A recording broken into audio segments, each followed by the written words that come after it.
السلام علیکم ورحمۃ اللہ وبرکاتہ۔ ان الحمد للہ والصلاۃ والسلام علی رسول اللہ، اما بعد۔ محترم ناظرین کرام اور عزیز طلباء، کتاب مشکات المصابیح کے درس میں آپ کا خیر مقدم ہے۔ باب المطلقۃ ثلاثا، یعنی اس عورت کے سلسلے میں یہ باب ہے جس کو 3 طلاقیں دے دی گئی ہیں، اور اسی طرح سے زہار اور ایلا کے سلسلے میں بھی اس میں احادیث بیان کی گئی ہیں، جیسا کہ اس سے پہلے درس میں آپ کے سامنے اس بات کی وضاحت کی گئی۔ فصل ثانی آج ہم شروع کریں گے۔ پہلی حدیث حضرت عبداللہ ابن مسعود رضی اللہ تعالی عنہ سے ہے۔ بیان فرماتے ہیں ان عبداللہ ابن مسعود رضی اللہ تعالی عنہ قال لعن رسول اللہ صلی اللہ علیہ وسلم المحلل والمحلل له، رواہ الدارمی ورواہ ابن ماجہ عن علی وابن عباس وعقبۃ بن عامر رضی اللہ تعالی عنہ۔ حضرت عبداللہ ابن مسعود رضی اللہ تعالی عنہما سے مروی ہے، وہ کہتے ہیں کہ رسول اللہ صلی اللہ علیہ وسلم نے لعنت فرمائی المحلل، اور یہ تحلیل سے اس میں فاعل ہے، محلل حلال کرنے والا، یا اسی طرح سے المحل بھی اسے پڑھا گیا ہے، باب افعال سے اس میں فاعل، دونوں کا معنی ایک ہی ہے، حلال کرنے والا۔ اور اس سے مراد وہ شخص ہے جو ایسی عورت سے نکاح کرے جسے 3 طلاق دے دی گئی ہیں، پہلے شوہر کے لیے اس کو حلال کرنے کے ارادے سے، یعنی اس کا ارادہ یہ ہے تاکہ یہ پہلے شوہر کے لیے حلال ہو جائے۔ والمحلل له، اور اسی طرح سے آپ صلی اللہ علیہ وسلم نے لعنت فرمائی اس شخص پر بھی جس کے لیے حلالہ کیا گیا ہے، یعنی جس کے لیے اس طرح کی حلالے والی صورت جو اپنائی گئی ہے، تو اس پر بھی اللہ کے نبی صلی اللہ علیہ وسلم نے لعنت فرمائی۔ اور محلل له سے مراد یعنی وہ آدمی جس نے 3 طلاقیں دی ہیں، طلاق دینے والا آدمی، پہلا شوہر جو ہے وہ اس سے گویا کہ مراد ہوگا۔ دونوں پر اللہ کے نبی صلی اللہ علیہ وسلم نے لعنت فرمائی اور کہا کہ ایسا شخص جو حلالہ کرنے والا ہے یا اسی طرح سے حلالہ جس کے لیے کیا جا رہا ہے، دونوں پر لعنت ہو۔ لعنت کا معنی اور مفہوم ہے اللہ رب العالمین کی رحمت سے دور ہو۔ محلل لہو، جس کے لیے حلالہ کیا جا رہا ہے، یعنی پہلا شوہر، اس کے اوپر لعنت کس وجہ سے ہے؟ وہ ایک دم واضح اور ظاہر صورت ہے کہ یہ جو ہے اپنے لیے اس طرح کی رذالت والی اور ذلت والی صورت کو اختیار کرنے کے لیے تیار ہے کہ اس کی بیوی جو اسے طلاق دی ہے، جس کو اب یہ اس کو کسی دوسرے کے پاس ہم بستری کے لیے گویا کہ ایک طرح سے بھیج رہا ہے، اور اس سے بڑھ کر ذلت اور رسوائی کی بات کیا ہو سکتی ہے؟ آئی بات سمجھیں؟ تو محلل لہو کے لیے یہ لعنت کا سبب ہے اور اس کی ذلت اور رسوائی کا سبب ہے، یہ ایک دم واضح اور بین بات ہے۔ محلل لہو کے لیے یعنی جو حلالہ کرنے والا ہے اس کے لیے بھی یہ لعنت کا سبب ہے، اور وہ اس وجہ سے عورت سے وطی کے لیے راضی ہو رہا ہے اس عورت کو کسی دوسرے کے لیے حلال کرنے کے لیے، گویا کہ یہ ایک کرائے کا ٹٹو ہے۔ اسی لیے اللہ کے نبی صلی اللہ علیہ وسلم نے ایسے آدمی کو کرائے کا سانڈ قرار دیا، یعنی حلالہ کرنے والا جو ہے وہ کرائے کا سانڈ۔ تو یہ جو ہے دونوں کے لیے لعنت کا سبب بنے گا۔ آئی بات میں؟ تو حلالہ یاد رہے، یہاں محلل یہ اپنے عموم پر نہیں ہے، کیونکہ اس کے اعتبار سے تو حلالہ وہ بھی آدمی داخل ہو جائے گا جو بغیر کسی قصد و ارادے کے نکاح کر رہا ہو۔ حالانکہ یہاں قصد و ارادے سے نکاح کرنے والے، یعنی طلاق کے ارادے سے جو نکاح کر رہا ہے، شرط لگا رہا ہے کہ میں جو ہے تمہیں طلاق دے دوں گا، اس لیے اس طرح کی جو ہے شرط لگا کر نکاح کر رہا ہے، جس طرح سے آج ہمارے زمانے میں حلالہ کی صورتیں پائی جاتی ہیں، تو یہ ساری چیزیں جو ہیں اس میں داخل ہوں گی۔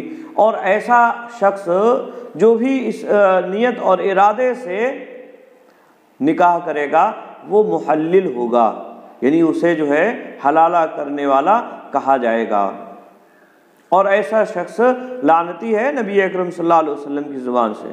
ہاں اگر کوئی آدمی بغیر کسی قصد و ارادے کے نکاح کرتا ہے رضا اور رغبت کے ساتھ، اور پھر ایسے کوئی حالات پیدا ہو جائیں، حالانکہ وہ بھی محلل ہو گیا، لیکن یہ لعنت کا مستحق نہیں ہوگا، یہ لعنت کا مستحق نہیں ہوگا، کیونکہ یہاں حلال کرنے کے قصد و ارادے سے نکاح کر رہا ہے تاکہ اسے طلاق دے کر دوسرے پہلے شوہر کے لیے اسے حلال کر دے، جائز کر دے، تو یہ لعنت کا سبب ہوگا، اور یہ آدمی جو ہے ملعون ہے نبی اکرم صلی اللہ علیہ وسلم کی زبان سے۔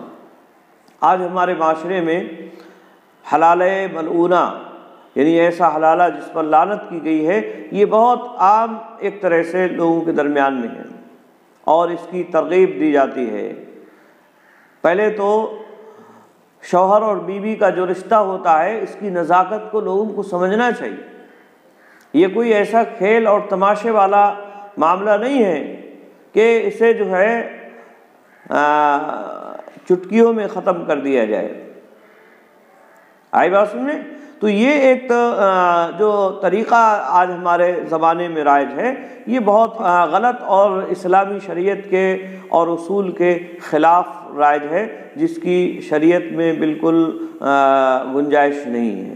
ایسے امور سے ہر مسلمان کو بچنا چاہیے، اور وہ یہ ہے کہ 3 طلاق دے دی جاتی ہے جھٹ سے، اور پھر اس عورت کا کسی دوسرے مرد کے ساتھ نکاح کر دیا جاتا ہے تاکہ وہ طلاق دے کے پہلے شوہر کے لیے اسے جائز کر دے۔ تو یہ جو ہے یہ کسی بھی اعتبار سے ایک شریف گھرانے کے لیے، نہ عورت کے لیے یا اسی طرح سے شریف خاندان کے لیے، یہ کسی بھی اعتبار سے عمل درست نہیں ہے، بلکہ یہ ذلت اور رسوائی والا عمل ہے۔ کیسے کوئی گوارہ کرے گا کہ اس کے گھرانے کی بہو، اس کے گھر کی بیوی اور اس کی اپنی بیوی کسی دوسرے کے ساتھ جو ہے رات گزارے، اور اس کے ساتھ اس کے بستر پر رات گزارے؟ تو یہ بڑی ذلت آمیز بات ہے، بڑی گھٹیا قسم کی بات ہو گئی ہے۔ اسی لیے اللہ کے نبی صلی اللہ علیہ وسلم نے ایسے شخص پر لعنت فرمائی، اور ایسے شخص کو جو حلالہ کرنے والا ہے اسے کرائے کا سانڈ اللہ کے نبی صلی اللہ علیہ وسلم نے قرار دیا ہے۔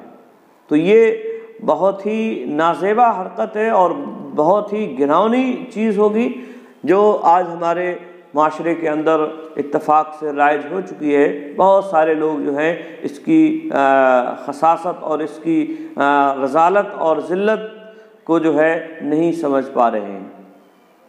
یہ حقیقت میں مسلمانوں کی رسوائی کا بھی سبب بننے والی ایک بیہودہ چیز بن گئی ہے کہ باقاعدہ معاہدے کے تحت نکاح کیے جاتے، ہم بستریاں ہوتی ہیں، اور پھر اس کے بعد دوسرے یا تیسرے دن کو طلاق دے دی جاتی ہے، اور یہ ایک کرائے کی چیز عورت کو بنا کے رکھ دیا ہے، نہ عورت کی کوئی مریادہ اور اس کی عزت کا خیال ہے۔ شریعت نے بھی اس کو غلط قرار دیا ہے، لیکن پھر بھی لوگ اسے جو ہے اپنا رہے ہیں اپنی محض انا کے لیے، اور اپنی بات کو اونچا رکھنے کے لیے۔ آئی بات میں؟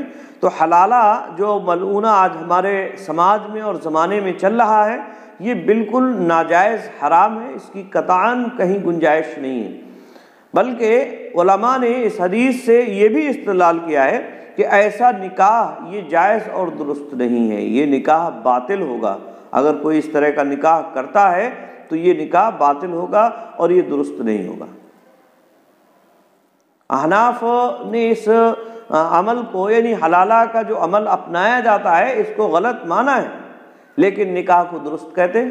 عجیب و غریب منطق ہے، یہ غلط عمل ہے حلالہ کا جو آج کے زمانے میں رائج ہے، لیکن پھر بھی وہ درست ہے۔ یہ عجیب و غریب بات کہی جاتی ہے۔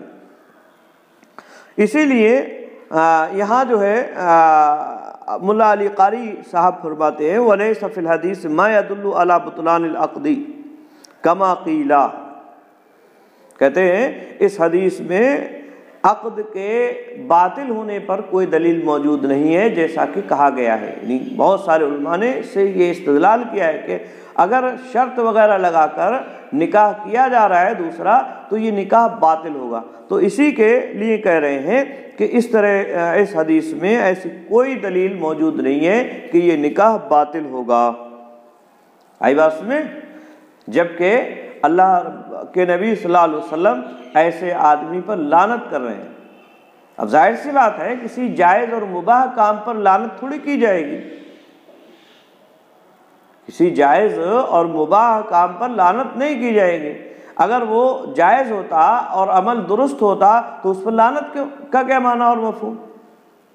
اور جو حرام ہے جائز نہیں ہے اس کا مطلب ہے کہ اس کا شریعت میں کوئی اعتبار نہیں ہے، تو مشروط نکاح ہو گیا یہ۔ اور اس طرح سے اگر اجازت دی جائے تو پھر متاع جو شیعہ حضرات میں پایا جاتا ہے وہ بھی ایک طرح سے جائز ہو جائے گا، کیونکہ وہ بھی ایک طرح سے موقت ہوتا ہے، ایک وقت تک کے لیے متعین ہوتا ہے، یہ بھی وقت متعین تک کے لیے نکاح کیا جا رہا ہے، شرط لگا کر نکاح کیا جاتا ہے۔ آئی بات میں، تو یہ احناف کا جو موقف اس سلسلے میں ہے وہ درست نہیں ہے۔ تو یہ حدیث اس بات کی دلیل ہے کہ نکاح جو ہے یہ درست نہیں ہوگا، اور جو حلالہ کرنے والا ہے یا کرانے والا جس کے لیے حلالہ کیا جا رہا ہے وہ دونوں ملعون ہیں اللہ رب العالمین کی نظر میں، شریعت کی نظر میں ان کا جو ہے ان پر لعنت ہے، اور ایسے آدمی پر لعنت کا شکار ہوں گے یہ لوگ۔ کہتے ہیں رواہ الدارمی، اس کو امام دارمی نے روایت کیا ہے، ورواہ ابن ماجہ عن علی، اور ابن ماجہ نے اس کو حضرت علی رضی اللہ تعالیٰ عنہ سے روایت کیا ہے۔ ابن ماجہ نے اس کو علی، ابن عباس، عقبہ بن عامر، ان تین حضرات سے روایت کیا ہے۔ تو یہ روایت ایک تو دارمی میں اس کو عبداللہ بن مسعود سے مروی ہے، اور اسی طرح سے ابن ماجہ میں حضرت علی، ابن عباس اور عقبہ بن عامر سے بھی مروی ہے۔ اسی طرح سے ابو داؤد میں بھی یہ حدیث موجود ہے، اور علامہ البانی ہیں، یا اسی طرح حافظ زبیر علی زئی، اور اسی طرح سے بہت سارے علماء نے اس حدیث کو صحیح قرار دیا ہے کہ یہ روایت صحیح ہے، روایت صحیح ہے۔ تو یہ حدیث اس بات کی دلیل ہے کہ حلالہ یہ درست نہیں ہے، اور حلالہ کرنے والا یا جس کے لیے حلالہ کیا جا رہا ہے وہ شریعت کی نظر میں ملعون ہے، وہ شریعت کی نظر میں ملعون۔ دوسری حدیث ہے وعن سلیمان بن یسار قال ادرکت بضعۃ عشر من اصحاب رسول اللہ صلی اللہ علیہ وسلم کلہم یقول یوقف المولی، رواہ فی شرح السنہ۔ حضرت سلیمان بن یسار سے مروی ہے، وہ بیان کرتے ہیں، اور سلیمان بن یسار یہ کبار تابعین میں سے ہیں، اور جو مدینہ کے 7 فقہاء مشہور ہیں ان میں سے ایک ہے۔ تو سلیمان بن یسار کہتے ہیں ادرکت بضعۃ عشر من اصحاب رسول اللہ صلی اللہ علیہ وسلم، کہ میں نے رسول اللہ صلی اللہ علیہ وسلم کے 17 اصحاب سے ملاقات کی، یعنی میں نے رسول اللہ صلی اللہ علیہ وسلم کے 17 صحابہ کرام سے ملاقات کی، ان سے ملا میں، ان سے جو ہے باتیں میری ہوئیں۔ کلہم یقولو، ان میں سے ہر ایک کہتا تھا یوقف المولی، کہ مولی ایلا کرنے والے کو قید کیا جائے گا، ٹھہرایا جائے گا، یعنی اسے قید کیا جائے گا۔ رواہ فی شرح سنہ، اس کو امام بغوی نے شرح سنہ میں روایت کیا ہے۔ آئی بات میں؟ تو یہ حدیث اصل میں ایلا سے متعلق ہے، اور جو شخص ایلا کرتا ہے تو ایسے شخص کو جو ہے روکا جائے گا، اس سے باز پرس کی جائے گی کہ اس سے تمہارا کیا مقصد ہے۔ ایلا کا معنی اور مفہوم یہ ہے کہ اگر شوہر اپنی بیوی سے دور رہنے کی قسم کھا لے تو اس کو ایلا کہا جاتا ہے، اس نے ایلا کیا ہے، اور مولی مطلب ایلا کرنے والا، آئی بات سمجھ میں؟ تو ایلا بیوی سے دور رہنے کی قسم گویا کہ ہوا، یعنی کسی شوہر نے اپنی بیوی سے علیحدہ رہنے کی اور دور رہنے کی قسم کھا لی کہ میں تمہارے قریب نہیں جاؤں گا۔ تو یہ اگر شوہر کسی شرعی وجہ سے، نافرمانی کی وجہ سے یا کسی اور پریشانی کی وجہ سے اپنی بیوی سے ایلا کرتا ہے تو ایلا کرنا جائز ہے۔ اللہ کے نبی صلی اللہ علیہ وسلم نے بھی ازواج مطہرات سے 1 مہینے کا ایلا کیا تھا، اور اسی طرح سے ایلا کرنا یہ بالکل جائز اور درست ہے، اس میں کسی بھی طرح کی کوئی شک و شبہ والی بات نہیں۔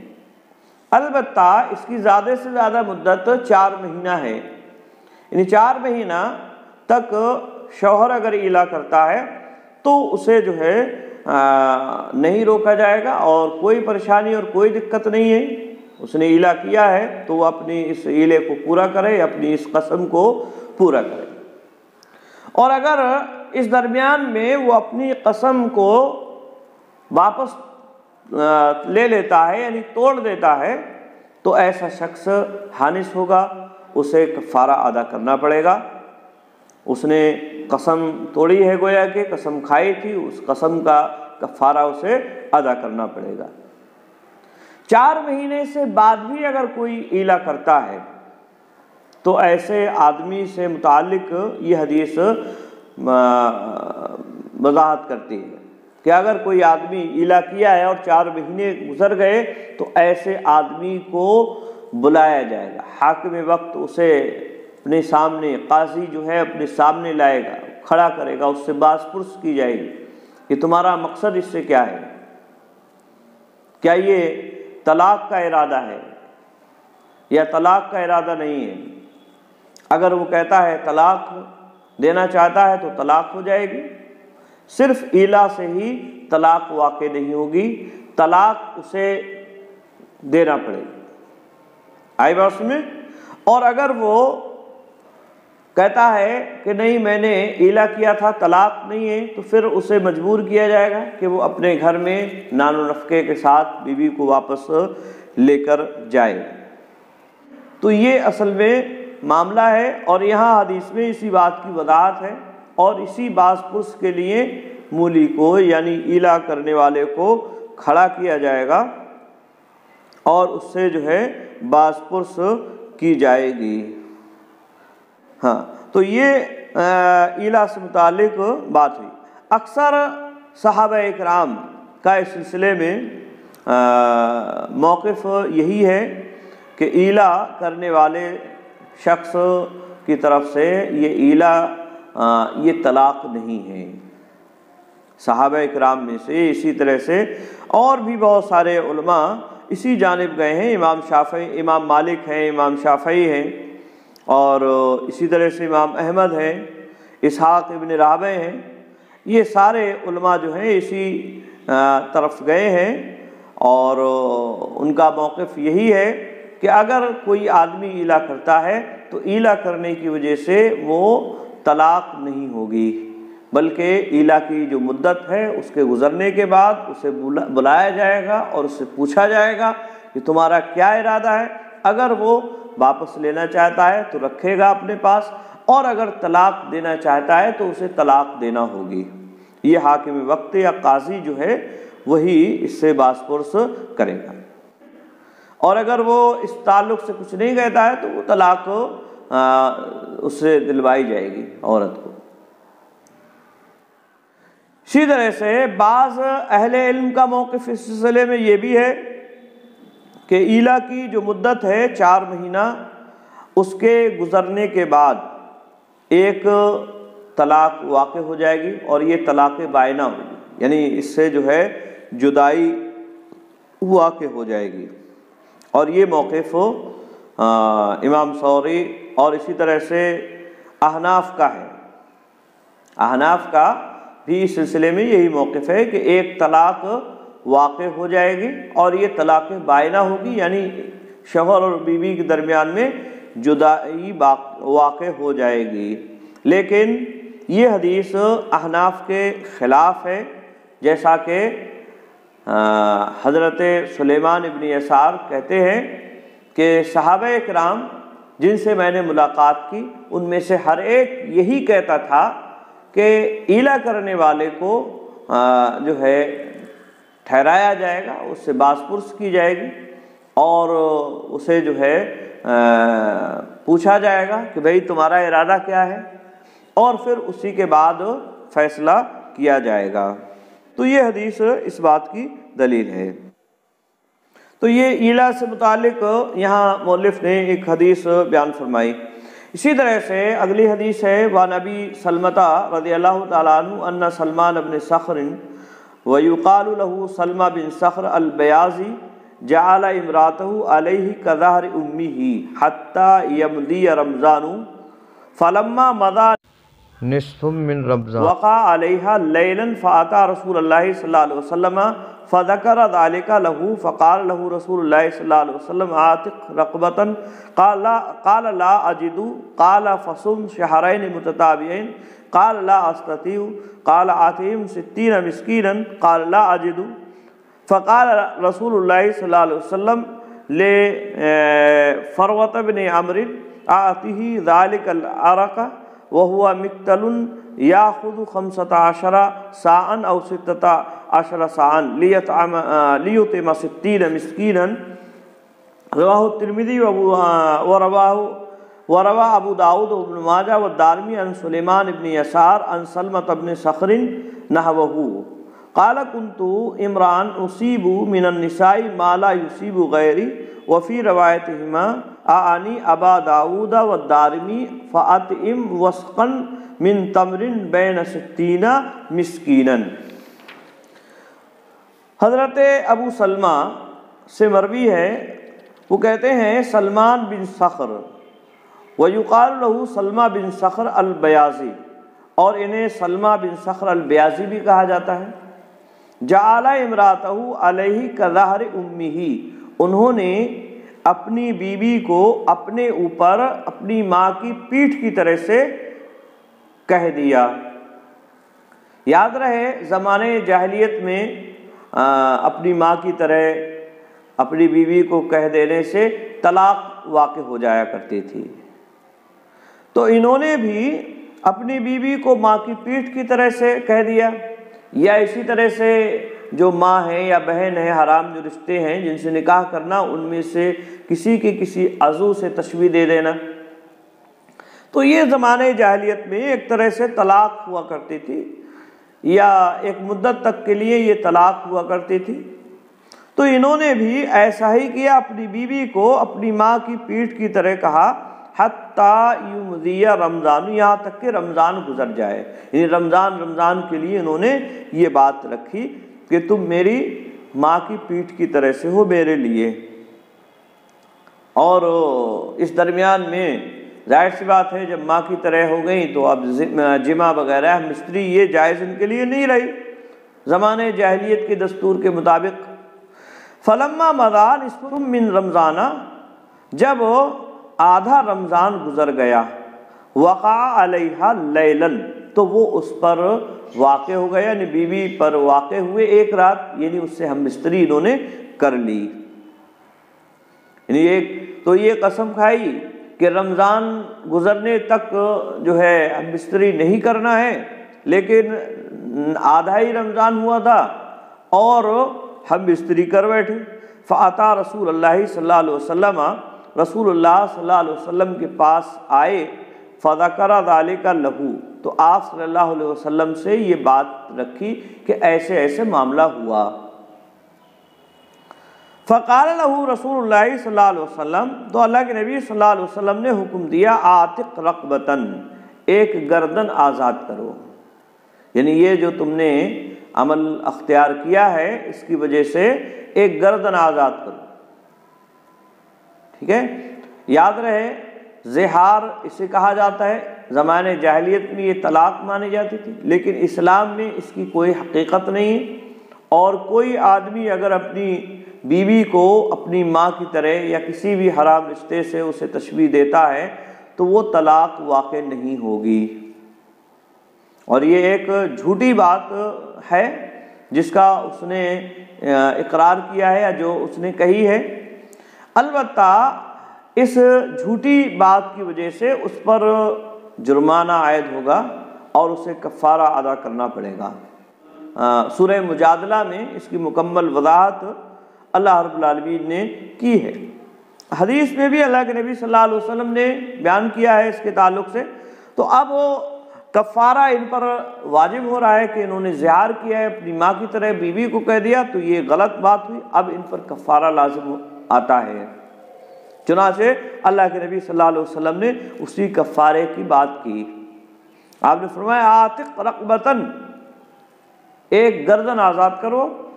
زہار کیا ہے تو ایک گردن آزاد کرو. قالا لا اجدها، تو انہوں نے کہا، یعنی حضرت سلمہ بن صخر البیاضی نے، لا اجدها، میں نہیں پاتا ہوں، یعنی میرے پاس ایک گردن آزاد کرنے کے لیے غلام نہیں، میں ایک غریب آدمی ٹھہرا، میرے پاس غلام آزاد کرنے کے لیے کہاں ہے. قالا، تو آپ نے فرمایا فصم شہرین متتابعین، تو پھر 2 مہینے کے لگاتار روزے رکھو. قالا، تو انہوں نے کہا لا استطیع، میں اس کی استطاعت نہیں رکھتا ہوں. 2 مہینے کے لگاتار روزے، 1 مہینے کے روزوں میں تو یہ حال ہے، 2 مہینے کے روزے کیسے رکھ پاؤں گا؟ تو صاف صاف انہوں نے کہہ دیا اللہ کے نبی صلی اللہ علیہ وسلم کہ میں اس بات کی طاقت نہیں رکھتا ہوں، اللہ کے نبی صلی اللہ علیہ وسلم، کہ لگاتار 2 مہینے کے روزے رکھ پاؤں. قالا اطعم 60 مسکینا، تو آپ نے فرمایا ٹھیک ہے 60 مسکینوں کو پھر کھانا کھلاؤ. قال لا اجد، تو انہوں نے کہا لا اجد، میں نہیں پاتا ہوں، یعنی 60 مسکینوں کو کھانا کھلانے کی استطاعت بھی میرے اندر نہیں ہے، میں یہ بھی نہیں اپنا سکتا ہوں.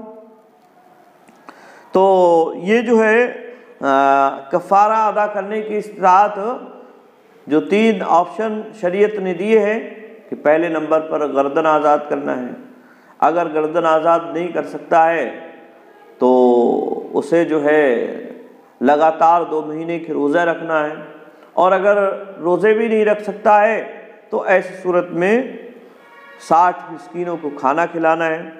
یہ تینوں چیزیں ان کے پاس نہیں. انہوں نے اللہ کے نبی صلی اللہ علیہ وسلم سے کہا کہ اللہ کے نبی صلی اللہ علیہ وسلم، ان میں سے کسی بھی بات کی مجھے جو ہے استطاعت نہیں ہے. کہتے ہیں فقال رسول اللہ صلی اللہ علیہ وسلم، تو اللہ کے نبی صلی اللہ علیہ وسلم نے کہا لفروۃ بن عمرو، فروہ بن عمرو البیاضی رضی اللہ تعالیٰ عنہ سے، آتیہ ذالک العرق، عین اور را دونوں پر فتح کے ساتھ، اور اسی طرح سے عین کے فتح اور را کے سکون کے ساتھ بھی اسے پڑھا گیا ہے. آتی، یعنی تم دو، عطا کرو، انہیں دے دو. فعل امر ہے اور ضمیر مفعول یہی حضرت سلمہ بن صخر البیاضی. آئی بات میں؟ تو انہیں دے دو، انہیں دے دو ذالک العرق، ٹوکری، عرق یا عرق جو ہے ٹوکری کو کہتے ہیں جس میں کھجور وغیرہ رکھے ہوتے ہیں. اور اس کی وضاحت کرتے ہوئے کہتے ہیں وہ ہوا متل، یہ ایک طرح سے ہے، یعنی ناپنے یا تولنے کی چیز ہے. یہ یاخذ 15 ساعًا، جس میں 15 او 16 ساعًا یا 16 سا آتے ہیں، جس میں 15 یا 16 سا آتے ہیں. آئی بات میں؟ تو یہ ایک طرح سے یا تو یہ کلمہ ادراج ہے، مدرج کیا گیا ہے، یعنی یہ ٹوکری انہیں دے دو. اور یہ ٹوکری کیا ہے؟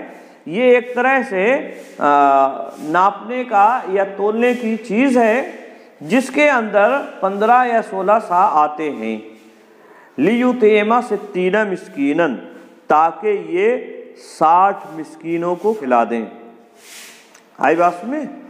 یعنی یہ اللہ کے نبی صلی اللہ علیہ وسلم نے جب دیکھا ان کے پاس کچھ بھی نہیں ہے، تو ایک ٹوکری آپ صلی اللہ علیہ وسلم کے پاس رکھی ہوئی تھی، موجود تھی، تو آپ نے کہا کہ یہ ٹوکری انہیں دے دو، اور پھر یہ ٹوکری سے جو اس میں کھجور وغیرہ رکھے ہوئے ہیں اس کو وہ دوسرے لوگوں کو کھلا دیں جا کے۔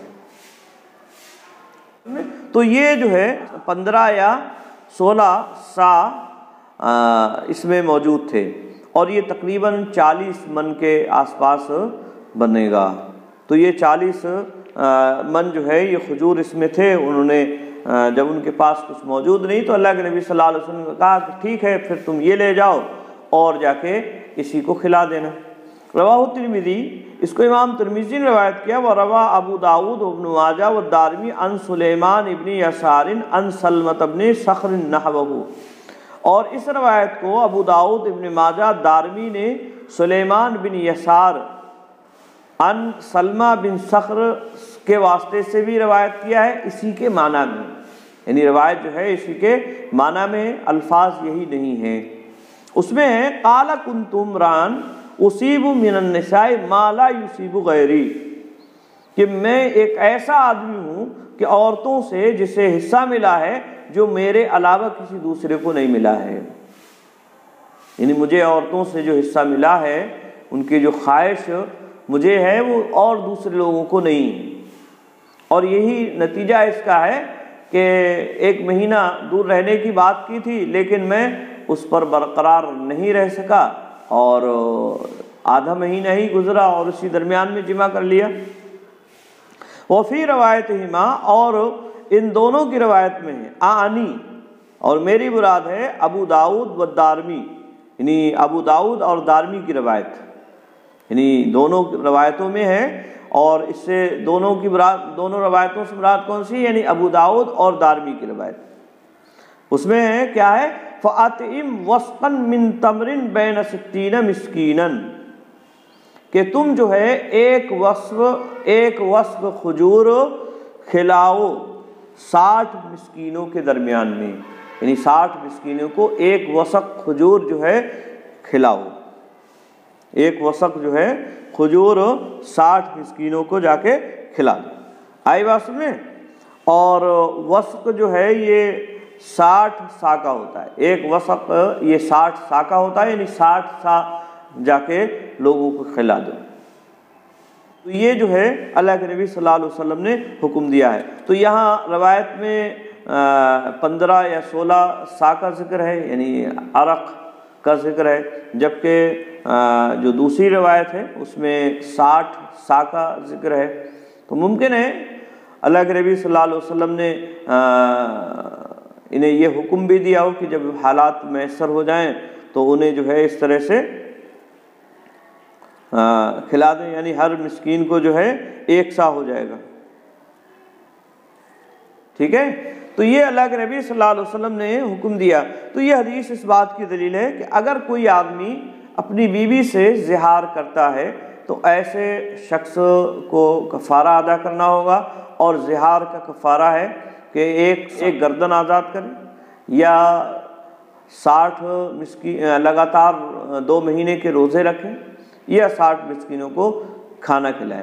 یہ ترتیب ہے، اسی طرح سے ترتیب ہوگی، یعنی گردن آزاد کرنا، یا 2 مہینے کے لگاتار روزے رکھنا، یا اسی طرح سے 60 مسکینوں کو کھانا کھلانا۔ اس سے یہ بھی معلوم ہو رہا ہے کہ یہ کفارہ ادا کرنا واجب اور ضروری ہے۔ اگر کوئی اس طرح کی حرکت کرتا ہے، کوئی اس طرح کا عمل کرتا ہے، اپنی بیوی کے ساتھ زہار کر لیتا ہے، تو اسے کفارہ ادا کرنا لازم اور ضروری ہے۔ کفارہ ادا کرنا یہ لازم اور ضروری ہے، یہ حدیث اس بات کی دلیل ہے۔ آئی بات میں؟ اور زہار جو ہے یہ طلاق نہیں ہے، جس طرح سے ایلا طلاق نہیں ہے، یہ حدیث اس بات کی بھی دلیل ہے۔ ٹھیک ہے؟ یعنی زہار یہ طلاق نہیں ہے، البتہ یہ غلط کام اور غلط بات اس نے اپنی زبان سے نکالی ہے، اس کا کفارہ اسے ادا کرنا ہوگا، یہ حدیث اس بات کی دلیل ہے۔ باب کی چند حدیث آپ کے سامنے رکھی گئی۔ آج کے لیے بس اتنا ہی۔ السلام علیکم ورحمۃ اللہ وبرکاتہ۔